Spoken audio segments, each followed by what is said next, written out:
اهلا بكم في طرق الامبراطور. ما تنسوش تعملوا لايك وسبسكرايب وتفعلوا الجرس عشان يوصل لكم كل جديد.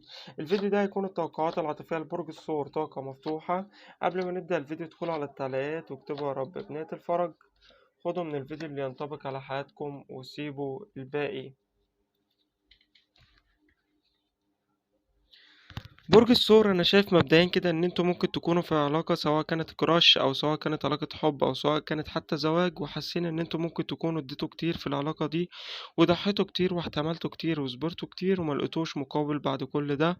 في كتير منكم حاسين ان مفيش فايدة في العلاقة دي او مفيش امل، او سواء كان ما بينكم وما بين حد خصام وشايفين يمكن الشخص ده اتأخر او بقاله فترة متردد في اتخاذ قرار الرجوع او الصلح او الاعتراف بالخطأ، او ان هو يقدم على شيء انتوا عايزينه. حاسين ان العلاقة دي كتير ارهقتكم او استنفذت مشاعركم. بس انا شايف ان يمكن في اللحظة اللي انتوا فيها بتحسوا فيها خلاص ان كفاية كده، ساعتها الشخص ده هيقدر ان هو ياخد القرار، او ان هو هيتفرض عليه سرعة اتخاذ القرار او سرعة اتخاذ الخطوة اللي انتوا المفروض منتظرينها عشان ما يخسركمش. في شخص انتوا حاسين ان هو ضامن وجودكم، او حاسين ان العلاقة دي بقالها فترة كبيرة، يمكن بقالها شهور سنين، او معرفتكم ببعض بقالها فترة كبيرة، وزي ما يكون انتوا حاسين ان الشخص ده ضامن وجودكم او يمكن ضامن حبكم، ومستحيل يتوقع ان يتخيل ان هو في يوم يخسركم. بس العلاقة دي محتاجة زي صدمة تحسس الشخص ده إن صعب إن أنت تاخد شيء للأبد وتكون ضامن وجوده وتعامله ببرود. أنا شايف إن في حد فيكم زي ما يكون عاطفيا مستنزف، عاطفيا يكون محروم، أو يمكن تعبان، يمكن حاسين إن في حاجات كتير ناقصاكم حتى لو أنتوا أصلا في علاقة وما فيهاش أي مشاكل، بس حاسين إن في حاجة ناقصاكم، مش مبسوطين. أنا شايف إن في حد بطريقة ما بخيل معاكم، بطريقة ما مش عارف إن هو ياخد قرار، أو يا إما متردد يا إما متكاسل، يا إما مش عايز إن هو ياخد العلاقة دي للخطوة اللي بعد كده. في حد زي ما يكون محتاج إن هو يعرف قيمتكم، أو ما يضمنش أو ما ياخدش وجودكم كشيء مضمون، سواء كان عارف الشخص ده إن انتوا بتحبوه أو قد إيه انتوا ما تقدروش تستغنوا عنه، أو قد إيه انتوا ممكن تكونوا منتظرينه، أو حياتكم ممكن تكون مش مستقرة من غيره. في مبادئ كتيرة وأفكار كتيرة مش مستقرة في دماغ الشخص ده، لأن أنا شايف إن في حاجة انتوا بقالكم كتير منتظرينها، وزي ما يكون الأمر ده مش مستحيل، وفي نفس الوقت الأمر ده متأخر عليكم. يعني الشخص ده في إيده إن هو ياخد القرار ده، بس هو يعني القرار ده متأخر، هو متردد إن هو ياخده ومتأخر عليكم فيه، في حين إن انتوا اديتوا واستحملتوا وصبرتوا مع الشخص ده كتير.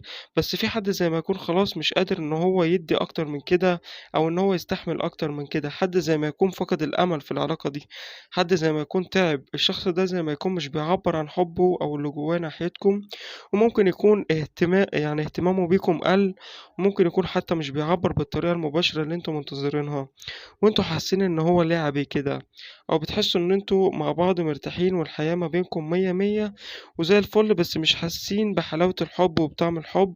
يعني زي ما تكونوا انتوا يعني بتحاربوا، زي ما يكون يعني انتوا بتحاربوا او بتدوروا على شيء هو بالفعل موجود. طب ليه التعب في ان انتوا تحصلوا على حاجة هي بالفعل موجودة؟ في حاجة انتوا عارفين ان هي موجودة، بس زي ما يكون الشخص ده مش مديهالكوا بسهولة، او زي ما يكون مش بيعبر عنها بالطريقة اللي انتوا منتظرينها. يعني الشخص ده بيعاملكم يمكن بوضع، يمكن بيحسسكم قد ايه ان انتوا مهمين بالنسبة له، وفي وقت تاني خالص بتحسوا ان هو بيتخانق معاكم على اصغر الاسباب او اتفه الامور، وانتوا ما زلتوا متمسكين بيه.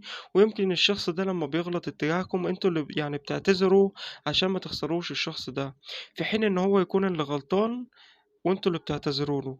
انا شايف ان انتوا بتمتلكوا من القوة ومن المميزات اللي انتوا ممكن تكونوا بسبب العلاقة دي فقدتوا الثقة اللي انتوا بتمتلكوها، او نسيتوا ان انتوا اهميتكم كبيرة جدا في عيونكم. يعني من الاخر كده مش محتاجين حد ان هو يكملكم. قد ايه انتوا تقدروا تهتموا بنفسكم وتعتمدوا على نفسكم، مفيش حاجة ناقصاكم.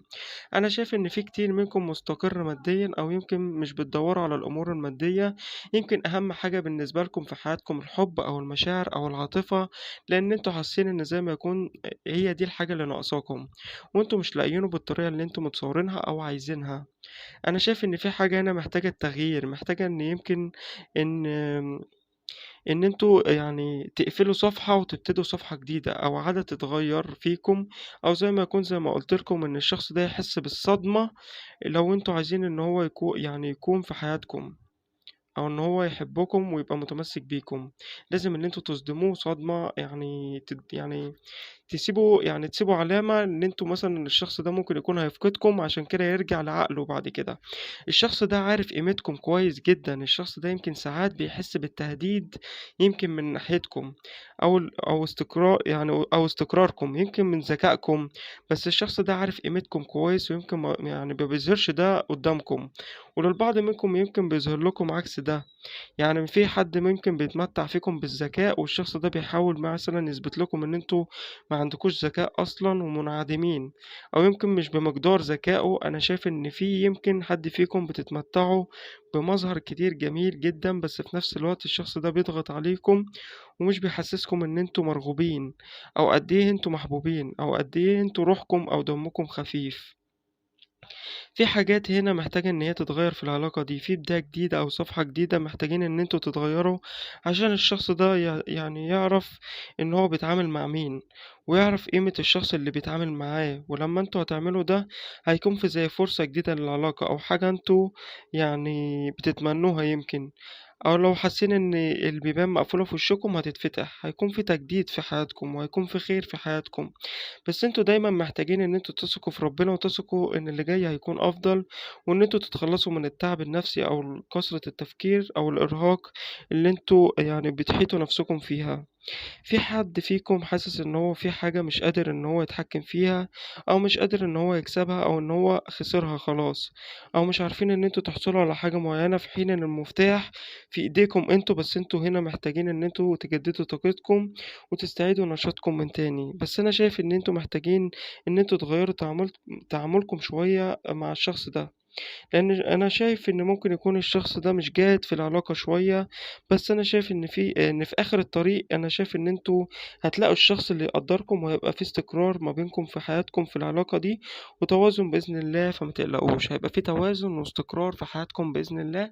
فخلي عندكم ثقة في ربنا إن اللي جاي هيكون أفضل في حياتكم، وما تستسلموش وما تيأسوش للأفكار السلبية أو للقيود اللي انتوا فرضتوها على نفسكم. دايما تفائلوا خير. لو عجبتكم القراءة، ما تنسوش ان انتوا تعملوا لايك للفيديو وتشتركوا في القناة.